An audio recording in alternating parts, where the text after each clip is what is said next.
जाता है, ये उत्साह किस रूप में आज दिखेगा मीटिंग के बाद?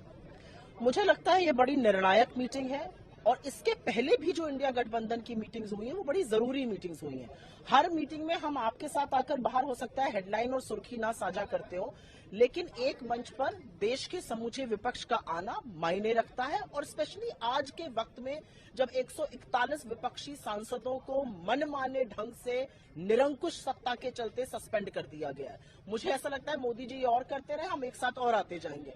मेरा अपना मानना है कि जिस तरह से सांसदों का सस्पेंशन हुआ है, जिस तरह से बेरोजगारी का एक भयावह चेहरा आपको दिख रहा है, जिस तरह से संसद में चूक हुई है, ये सारे बहुत बड़े बड़े मुद्दे हैं जिस पर विपक्ष आज चर्चा करेगा।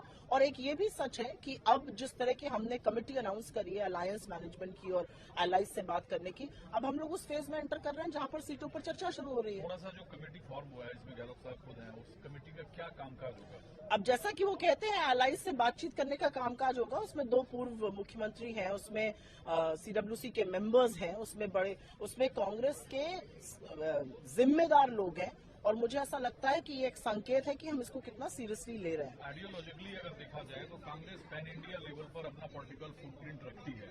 कांग्रेस के साथ बाकी सभी सहयोगी दल को आना है, तो सीट शेयरिंग फॉर्मूले की जो बात हो रही है, जो कुछ क्षेत्रीय क्षेत्र कह भी रहे हैं, उस पर आज कितना डेवलपमेंट संभव है? मुझे लगता है हर चीज पर डेवलपमेंट होगा। मुझे लगता है पहला डेवलपमेंट और पहली बात तो इस पर होगी कि किस तरह से सांसदों को सस्पेंड किया जा रहा है। पहली बात तो इस पर होनी चाहिए कि किस तरह से सांसदों के हक का हनन हो रहा है। पहली बात तो इस पर होगी कि कैसे कानूनों को बुलडोज किया जा रहा है पार्लियामेंट में सांसदों का सस्पेंशन करके।